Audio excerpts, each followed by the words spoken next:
अज्ञानतिमिरान्धस्य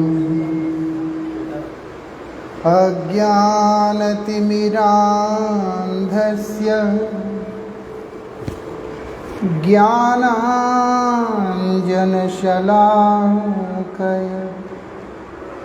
चक्षुरुन्मीलितं येन तस्मै श्री गुरवे नमः। नमः ॐ विष्णुपादाय श्रीगौरप्रियमूर्तये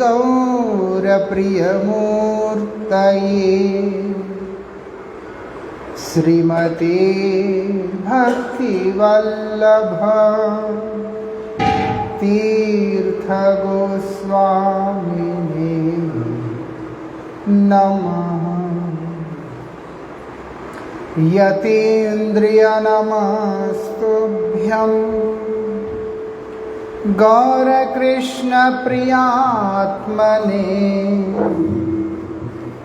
रूपानुगगतिज्ञाय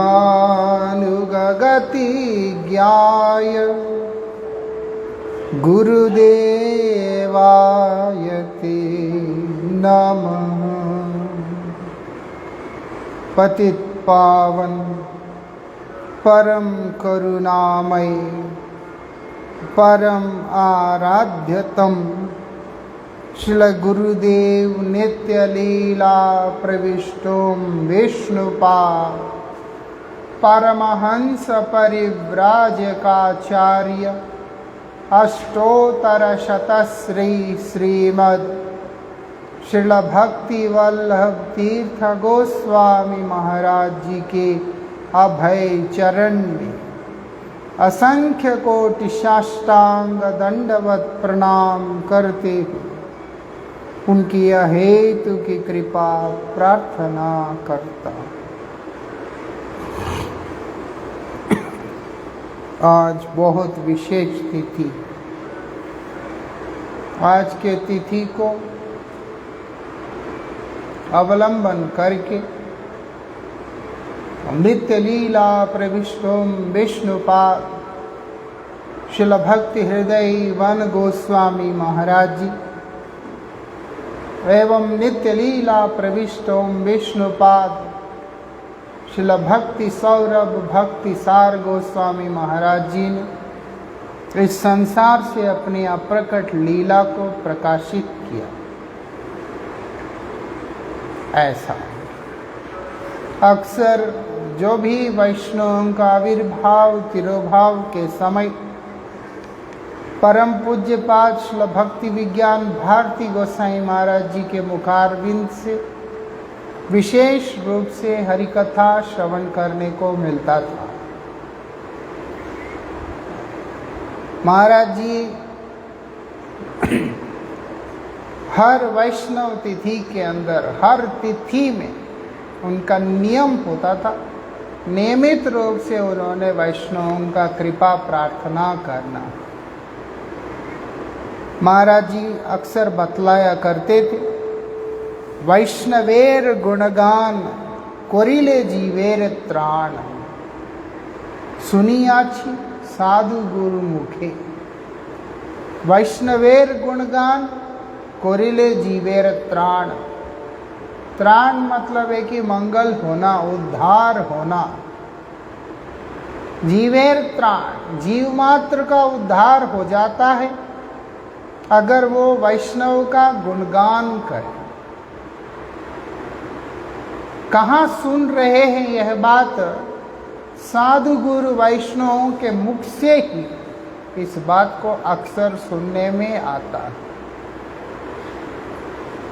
त्राण मतलब क्या है? मंगल। प्राण मतलब क्या? उद्धार। किससे उद्धार? भक्ति मार्ग में चलने वाला साधक जो होता है उसके जीवन में तीन मुख्य अवरोध आते हैं, बाधाएं आते हैं, उससे उद्धार। साधन काल में जो अवरोध आ रहे हैं उससे उद्धार।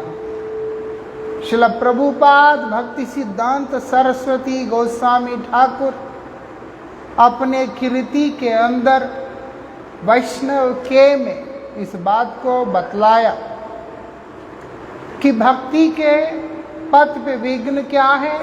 कनक, कामिनी, प्रतिष्ठा। ये तीनों ही बहुत बड़े विघ्न हैं। इसीलिए बोलते हैं छाड़ी आछे जार सही तो वैष्णव। वैष्णव कौन है? कनक, कामिनी, प्रतिष्ठा तीनों को जिसने छोड़ रखा है। मतलब कनक, कामिनी, प्रतिष्ठा के द्वारा जो प्रभावित नहीं होता है वही वैष्णव है। कोई कनक के द्वारा प्रभावित होता है, कोई कामिनी के द्वारा प्रभावित होता है। अगर ये दोनों से भी नहीं होता है तो कोई ऐसा होता है जो कि प्रतिष्ठा के द्वारा प्रभावित होता है। इसीलिए जो व्यक्ति तीनों का दास बना हुआ है बोलते उसको वैष्णव नहीं कहा। और जो वैष्णव नहीं है वो भगवान के कृपा का अधिकारी भी नहीं हो सकता। इसलिए वैष्णव बनना है, वो कैसे होगा? वैष्णवेर गुणगान, वैष्णवों का गुणगान करने से ही होगा। क्यों? क्योंकि वैष्णव में ये तीन तरह के जो कमियां हैं, अनर्थ है, वो नहीं होते। से ही अनासक्त, वही व्यक्ति हर प्रकार के आसक्ति से रहित होता है। मोह से आसक्ति होता है, वो मोहग्रस्त तो होता ही नहीं।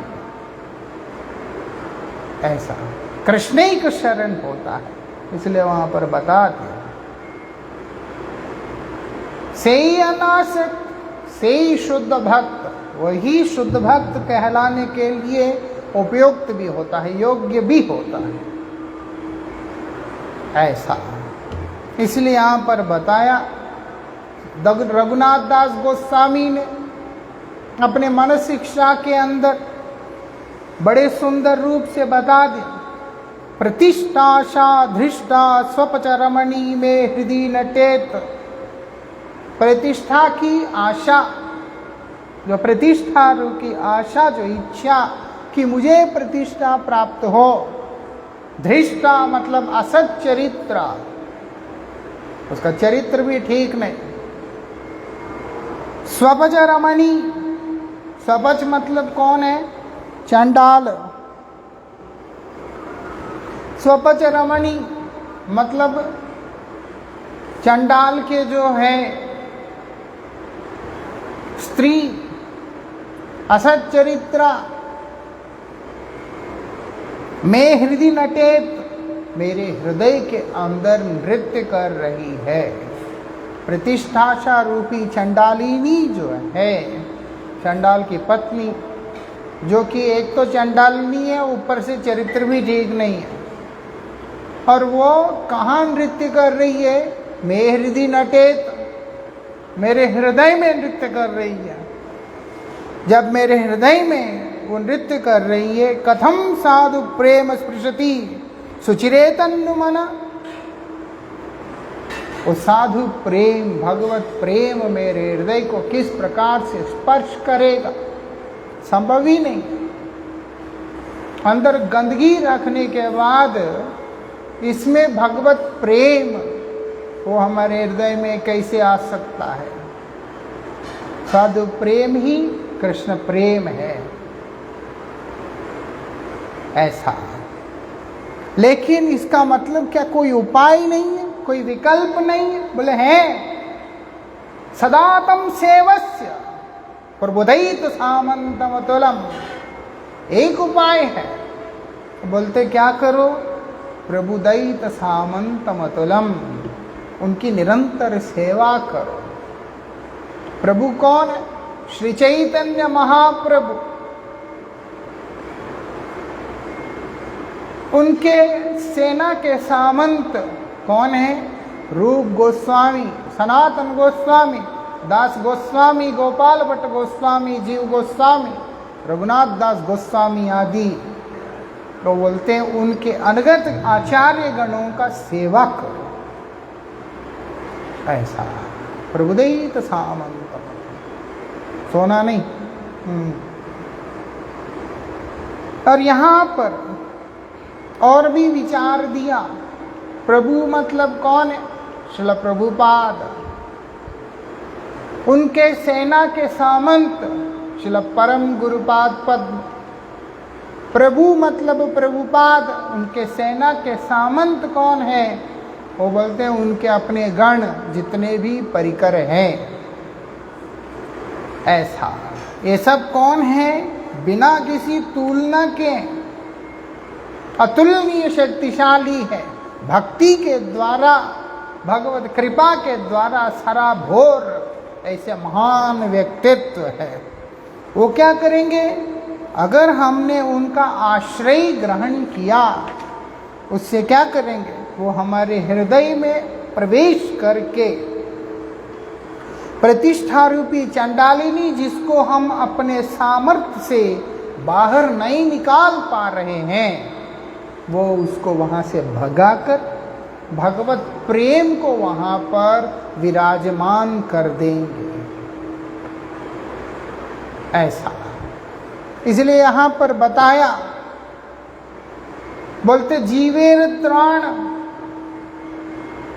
जीवेर त्राण, जीव का त्राण किसमें है? बोलते भगवत प्रेम को प्राप्त करने में, कर्म ज्ञान योग यज्ञ तप त्याग इत्यादि को प्राप्त करने में कोई कुछ भी लाभ नहीं है। लाभ है तो भगवत प्रेम को, उस विशुद्ध प्रेम को हृदय के अंदर धारण करने में, जो कि जीव का अपनी चेष्टा के द्वारा कदापि संभव नहीं है। लेकिन कौन करेगा? और बोलते हैं वैष्णव। ऐसा श्री चैतन्य देव एवं उनके परिकरगण हमारे ऊपर कृपा करके हमारे हृदय में प्रवेश करके उस मल को निकाल के बाहर फेंक देंगे। ऐसा तो वैष्णव के संग में रह के क्यों नहीं हमारे जीवन में होता? ये भी एक विचित्र बात है, वो भी हमें समझना चाहिए। बोलते हैं वैष्णवों का संग करना, वैष्णवों का कृपा प्राप्त करना है। मतलब कैसे होना चाहिए? उनके प्रसन्नता के अनुरूप अपने जीवन को बनाकर। गुरु महाराज जी परमाराध्य अक्सर इस बात को बोलते हैं, गौरारमी गौरारमी मुखे बोले नाई चोले। मैं महाप्रभु का हूँ, मैं गुरु जी का हूँ। गुरु जी के मुख से कई बार सुना, ऐसे तो बोलने से होता नहीं। वो बोलते आचार विचार दोनों को लेना पड़ता है। ऐसा बता दिया श्री चैतन्य भागवत में। वो बोलते वैष्णवों के संग में रह कर के भी वैष्णवों के प्रति जिसका प्रीति नहीं होता है, वो व्यक्ति का त्राण किस प्रकार से होगा? यद्यपि बाह्य विचार से वो वैष्णवों के संग में ही है, लेकिन फिर भी उसका उद्धार नहीं हो रहा। कारण क्या है? क्योंकि वो कभी भी अपने मंगल करने का जो उपाय है वैष्णवों का सान्निध्य, उसको किया नहीं। क्यों?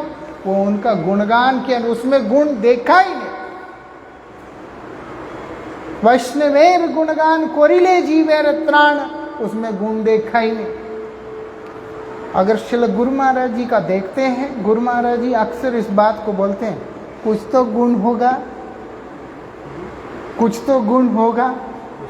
हाँ, कोई जाता है गुरु जी को बोलता है कि फलाना ऐसा ऐसा ऐसा ऐसा, जो भी गुरु जी बोलते हैं कोई तो गुण भी होगा। वो तो गुरु जी का व्यक्तित्व है, हम उसका नकल नहीं कर सकते हैं और हमें दिख भी नहीं सकता। लेकिन सीखने के लिए एक शिक्षा कि अगर हम ध्यान से देखें, एक आध गुण तो होता ही है। गुरु जी बोलते हैं उसी गुण को आगे रख के तुम उसका सम्मान करना। कारण क्या है? अगर सिर्फ एक व्यक्ति के अवगुण ही देखते हैं तो हमारा हृदय पाषाण सदृश हो जाएगा। वो जैसा है सो है, लेकिन वही देखते देखते कहीं ना कहीं हमारा दिल, हमारा मन जो है पत्थर जैसा हो जाएगा। उसके बाद हमारे मन में शुद्ध वैष्णव के प्रति भी वैष्णव भाव आएगा नहीं। जब आएगा ही नहीं तो फिर हम उनकी महिमा कीर्तन कैसे करेंगे? अक्सर होता है ना, किसी का दोष देखने का, सब तो ऐसा ही है, एक के पीछे सब सर्टिफाइड हो जाते हैं वहाँ पर। उससे जो है सबका नुकसान नहीं है, अपना जरूर है। क्यों? क्योंकि हमने अपने मंगल का मार्ग को ब्लॉक कर लिया।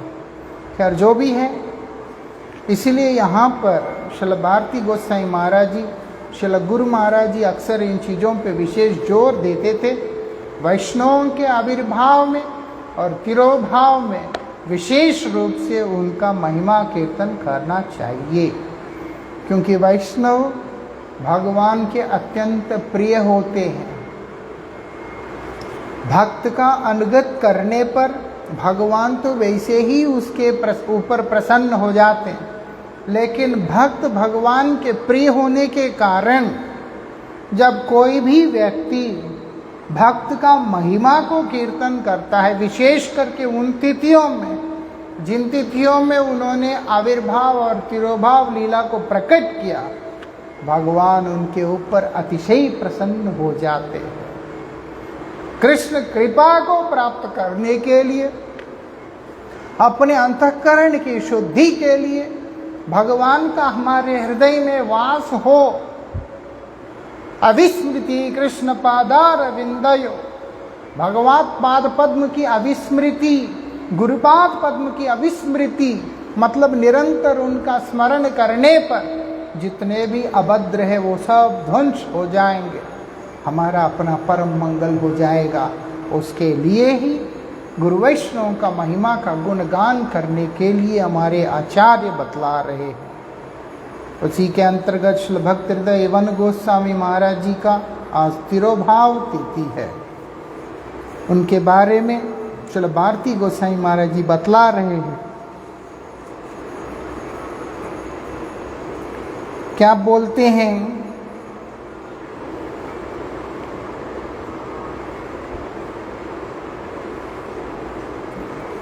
उनके पिताजी श्री नरेंद्र नहीं,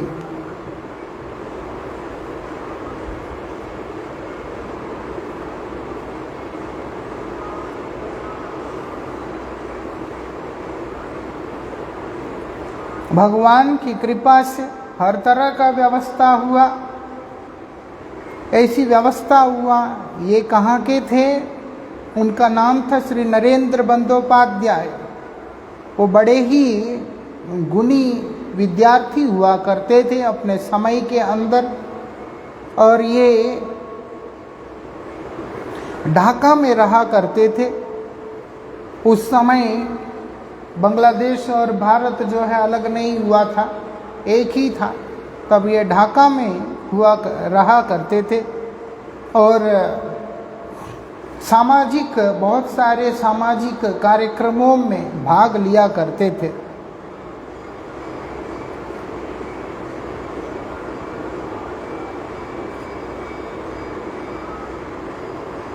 और बड़े ही धार्मिक प्रवृत्ति के थे। और क्या हुआ, अचानक उन्होंने अपने अंदर देखा संसार के प्रति, परिवार के प्रति, सबके प्रति उदासीनता का भाव दिखलाई दे रहा है, और मन में एक तीव्र इच्छा भी प्रबल हो रहा है कि मुझे सद्गुरु की प्राप्ति हो, गुरुदेव की प्राप्ति हो, और मैं भगवान श्री कृष्ण का भजन करूं और अपने जन्म को सार्थक करूं। इस प्रकार का भाव उनके मन के अंदर बड़े प्रबल रूप से आ रखा है। जिसके हृदय में इस प्रकार का भाव आता है, भगवान कृपा करके उसके लिए अनुकूल व्यवस्था भी बना देते। भगवान ऐसे ही होते हैं, निष्कपटता से जो इच्छा करता है भगवत प्राप्ति का, भगवत कृपा को लाभ करने का, उसके लिए व्यवस्था सब अपने आप कर देते हैं। उनकी जो भक्ति उन्मुखी सुकृति जो है वो उनको ढाका के जो माधव गौड़िया मठ है वहाँ के भक्तों से मिला दिया। वो ढाका में माधव गौड़िया मठ है, उन लोगों के साथ में उनका मेल मिलाप हो गया वहाँ पर। अभी भी ढाका में मठ है। तो इसीलिए वो लोग उनके संपर्क में आके श्रील प्रभुपाद जी की दिव्य महिमा के बारे में श्रवण किया, दिव्य महिमा के बारे में श्रवण किया और उनके मन में इच्छा हुआ कि मैं क्या करूं, कलकत्ता जाऊं, बहाना चाहिए। उनके पिताजी बहुत बीमार है, हॉस्पिटल में एडमिट है, तो उनके लिए दवाई लाने के बहाने से वो कलकत्ता में आ गए। वो बोलते श्रील प्रभुपाद जी की वहाँ पर हरिकथा को श्रवण कर रहे हैं, आए हैं गौड़िया मठ में आए, कलकत्ता गौड़िया मठ में आए। प्रभुपाद जी की हरिकथा, बड़े प्रभावशाली ओजस्वी हरिकथा को श्रवण करने के बाद उनके मन में इच्छा हो गया कि मैं अब एक नवीन जीवन को आरंभ करूं, अपने जीवन के एक नया अध्याय को मैं यहाँ से आरंभ करूं।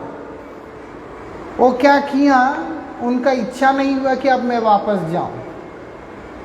संसार ऐसा ही है, जब इच्छा होता है कि उससे बाहर निकलना है उसी समय निकल जाना चाहिए।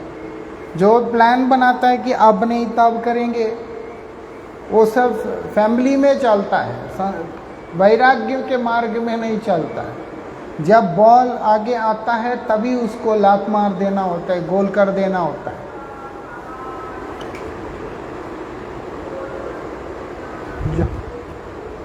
उसी समय उसको मार देना होता है।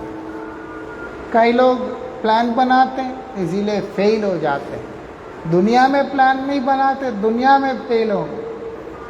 परमार्थ में प्लान बनाएंगे तो परमार्थ में फेल हो। कृपा के साथ जो वस्तु आ रहा है उसके साथ में उसी भाव के साथ चलना पड़ता है। चलो, प्रभुपाद जी का कृपा हो गया, उनके मन में इच्छा हो गया कि अब मैं वापस नहीं जाऊंगा। उन्होंने किसी को व्यवस्था कर दिया जो कि दवाई लेकर के उनके पिताजी के पास चले गए और ये वहीं पर कलकत्ता मठ में रह गए हैं। कुछ समय प्रभुपाद जी के मुखारविंद से हरिकथा श्रवण करने के बाद उनसे मंत्र दीक्षा के लिए प्रार्थना किया।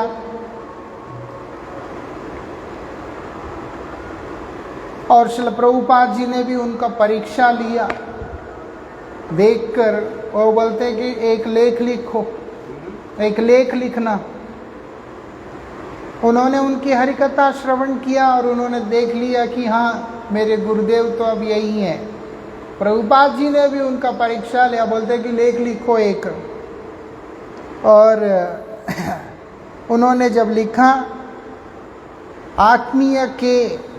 आत्मीय के बोल करके उन्होंने आर्टिकल लिखा। मतलब क्या है, मेरा अपना कौन है। आर्टिकल का नाम जो मेरा अपना कौन है।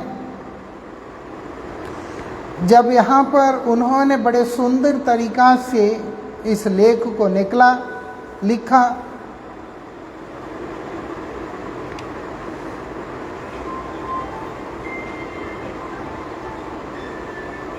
और वहाँ पर श्रील प्रभुपाद ने उसको पढ़ने के बाद इतना प्रसन्न हुए, उन्होंने उस लेख को 26 जुलाई 1924 के जो गौड़ीय पत्रिका है उसके अंदर उन्होंने उसको छपा दिया। श्रील प्रभुपाद ऐसे थे, वो क्या करते, पहले कोई भी लेख उन तक आता था, फिर उसके बाद उसका संशोधन होता था।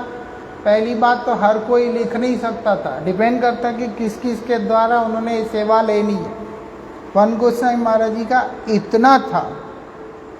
और उसके बाद प्रभुपाद जी ने उनके ऊपर कृपा करके उन्हें दीक्षा प्रदान किया और उनको नाम दिया था श्री नंद शुन ब्रह्मचारी, ऐसा, क्योंकि उनका नाम नरेंद्र बंदोपाध्याय है इसलिए नंदसुनदास ब्रह्मचारी उनका नाम हुआ। वो बोलते हर एक क्षण, वो बोलते एक ही उद्देश्य उनका, विश्रम्भेन गुरोर सेवा, विश्रम्भ भाव से गुरुदेव की सेवा।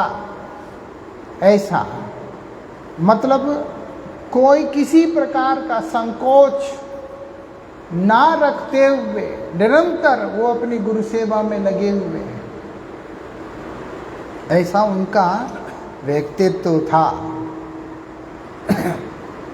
वो भी आंतरिक सेवा, उनके हृदय को जान करके उनका सेवा किया उन्होंने।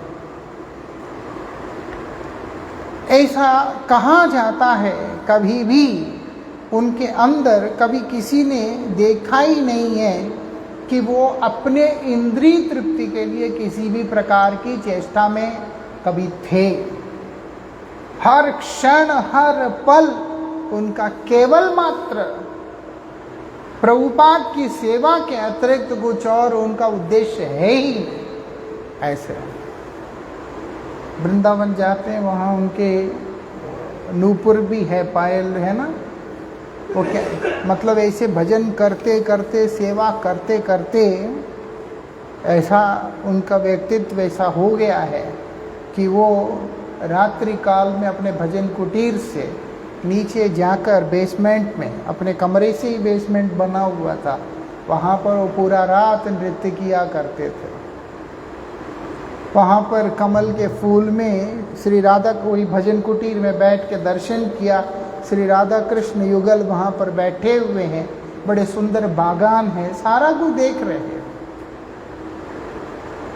ऐसा एक समय सुना कि गुरुजी जब विनोद बनी गौड़िया मठ गए थे, वहाँ से जब गुरुजी भजन कुटीर की तरफ जा रहे वन गोसाई महाराज जी के दर्शन करने, सामने से वन गोसाई महाराज जी आ रहे थे और गुरुजी कीर्तन करते करते उनकी परिक्रमाएं करने लगे थे। ऐसा भी सुना। बड़ा एक अलग ही उनका व्यक्तित्व रहा है।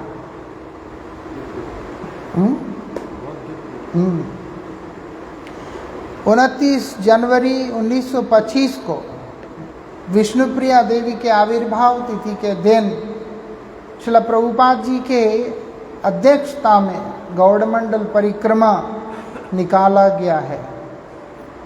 वो बोलते हैं कई जगह पर उस परिक्रमा के दौरान श्रील प्रभुपाद जी के आदेश के अनुसार श्रील वन गोसाई महाराज जी ने कई जगह पर हरिकथाओं का परिवेशन किया। इतना ही नहीं, उसी समय प्रभुपाद जी के निर्देश के अनुसार उन्होंने बहुत सारे गुरु वैष्णवों की सेवा भी बड़े उत्साह के साथ किया और इतना सेवा किया कि श्रील प्रभुपाद जी का विशेष स्नेह के वो पात्र बन गए थे। और उसके बाद 4 सितंबर 1925 को उन्होंने श्रील प्रभुपाद जी से त्रिदंड संन्यास भी धारण किया है। ऐसा उन्होंने त्रिदंड संन्यास धारण करके उसके बाद उनका नाम हो गया त्रिदंडी स्वामी श्री श्रीमद भक्ति हृदय वन गोस्वामी महाराज। कितना जल्दी उनका संन्यास हुआ। देखो प्रभुपाद पहले हरिनाम होता था, 3 साल रुकते थे, फिर दीक्षा होता था, फिर 5 साल रुकते थे। मठ में आने के बाद पहले 3 साल रुकते थे, फिर हरिनाम होता था, फिर उसके बाद 5 साल रुकते थे, फिर दीक्षा होता था। ऐसा था। लेकिन कई ऐसे हुए हैं जिनको प्रभुपाद जी ने 1-1 साल में ही जो है दीक्षा संन्यास सब दिया। अब आप देखो 26 जुलाई 1924 को उन्होंने क्या किया, हरिनाम दीक्षा प्राप्त किया और उसके बाद 4 सितंबर 1925 को उन्होंने संन्यास भी ले लिया। 1 साल के अंदर ही, 1 साल के उसमें। ऐसा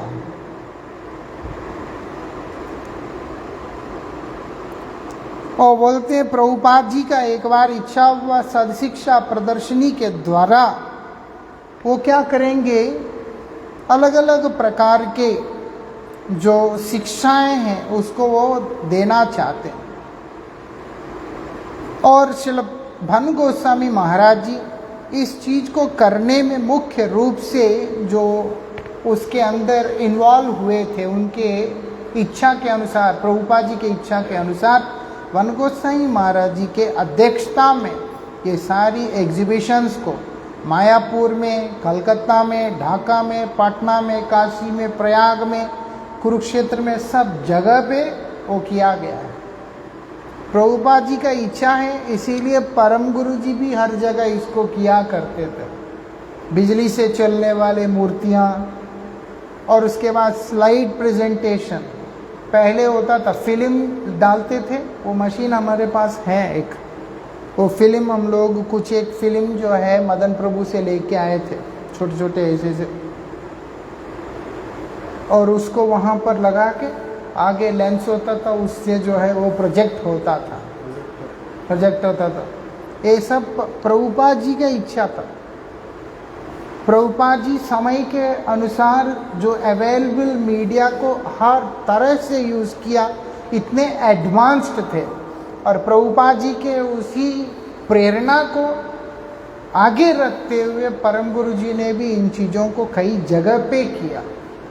कलकत्ता में भी काफ़ी टाइम तक था, उसके बाद वो तो आउटडेटेड हो गया, तो इसलिए तोड़ ताड़ के उसको खाली कर दिया। ऐसा वृंदावन में भी किया ना, झूलन के टाइम में ऐसे ही बिजली से चलने वाले, ये आइडिया बेसिकली श्रील प्रभुपाद जी का था।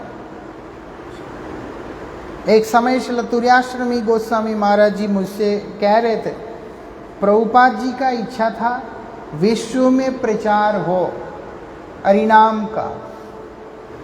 इसी इच्छा को पूर्ति करने के लिए वो परम गुरु जी को भेजना चाहते थे, लेकिन मठों की दायित्व होने के कारण परम गुरु जी को भेज नहीं सके।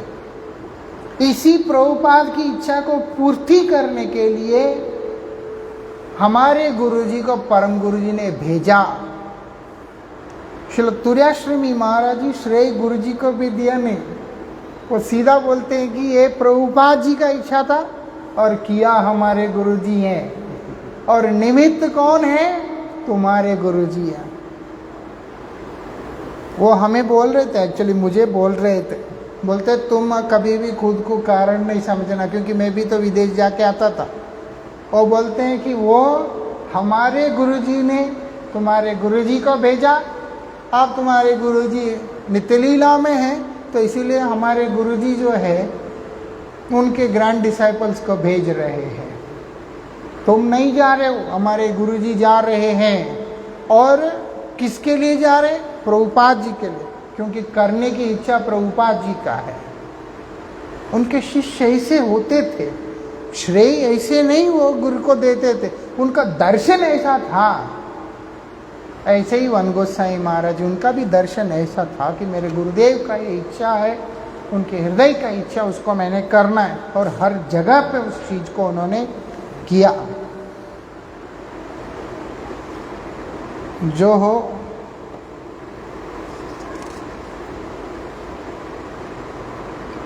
क्या बोलते हैं, सूर्य ग्रहण के समय में क्या होता था, कुरुक्षेत्र में बहुत लोग आते थे ब्रह्म सरोवर के अंदर स्नान करने के लिए। इसीलिए श्रील प्रभुपाद ने उस समय वन गोसाई महाराज जी को पत्र लिखा, क्या बोलकर, श्रीमती राधिका बहुत जल्दी कृष्ण से कुरुक्षेत्र में मिलने के लिए आ रही है, इसीलिए हमारा कुछ वहाँ पर सेवा है, कुछ है ना। राधा रानी कुरुक्षेत्र में जो है कृष्ण से मिलती है, वो लोग सब ब्रज से चल के कुरुक्षेत्री तो आते हैं, आके वहाँ पर ब्रजवासी सारे, इसलिए श्रील प्रभुपाद जी वन गोसाई महाराज जी को लिखते हैं, बहुत जल्दी राधा रानी वही ग्रहण के टाइम में आएगी उधर, इसीलिए हमारी विशेष कुछ सेवा है।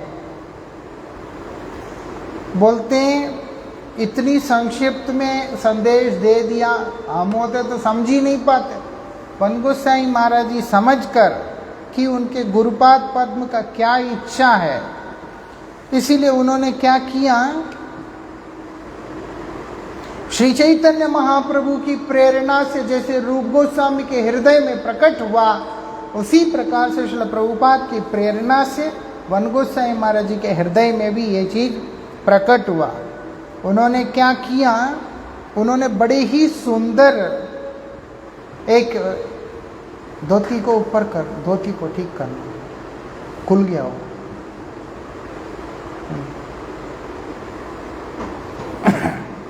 उन्होंने प्रभुपाद की इच्छा को पूर्ति करते हुए वो जो एग्जीबिशन है वो उन्होंने इस तरह से बनाया जिससे कि प्रभुपाद जी की प्रसन्नता हो। कैसे बनाया, नंद महाराज और जितने भी व्रजवासी हैं वो सब सूर्य ग्रहण से पहले एक दूसरे से मिल रहे हैं व्रज में, एक वो बनाया। दूसरा क्या बनाया, कुरुक्षेत्र की ओर सारे व्रजवासियों का यात्रा का दृश्य बनाया। घनघोर अंधकार के बीच में स्वयं प्रकाशमयी श्रीमती राधिका के तेज से चारों तरफ प्रकाशित होना और उसी प्रकाश के बीच में से सबका कुरुक्षेत्र की ओर चलना, वो भी बनाया। आप देखो आज की बात नहीं है, 1925-26 के टाइम की बात है, तो ऑलमोस्ट एक सेंचुरी पहले की बात है। और उस समय इतने एडवांस्ड तरीका से वो लोग काम करते थे, ऐसा। और उसके बाद वो व्रजवासी आके द्वारका वासियों से मिल रहे हैं, वो भी बनाया। नंद बाबा और यशोदा मैया का कृष्ण के साथ में मिलन, और कृष्ण किस प्रकार से यशोदा मैया के गोद में गिर के उनके अंदर मिल जाना चाहते हैं, उस चीज को भी उन्होंने बना दिया। वो सिर्फ पुतले नहीं है, उस पुतले के अंदर उन्होंने जान डाल दी है, क्योंकि इतनी महत्वपूर्ण विचार है, वहां पर संदेश है, उसको देना है तो उसके अंदर जीवन देना पड़ता है। बोलते ऐसा काम उन्होंने किया। और बोलते हैं और क्या है, ब्रह्म सरोवर में सभी स्नान कर रहे हैं, वो भी बनाया। वो बोलते हैं इस तरह से बहुत सारी चीजें वहां पर उन्होंने बनाया। यहाँ पर लिखा क्या क्या बनाया, बहुत सारी चीजें बनाया।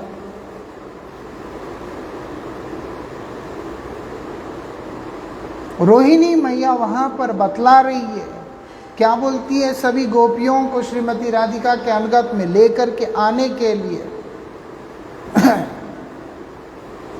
कृष्ण गोपियों के साथ में एकांत में जो उनका मिलन हो रहा है, वो सब चीज को भी वहां पर बनाया। किस प्रकार से कृष्ण जो है ये बता रहे हैं कि मैं अभी अस्वस्थ हूं।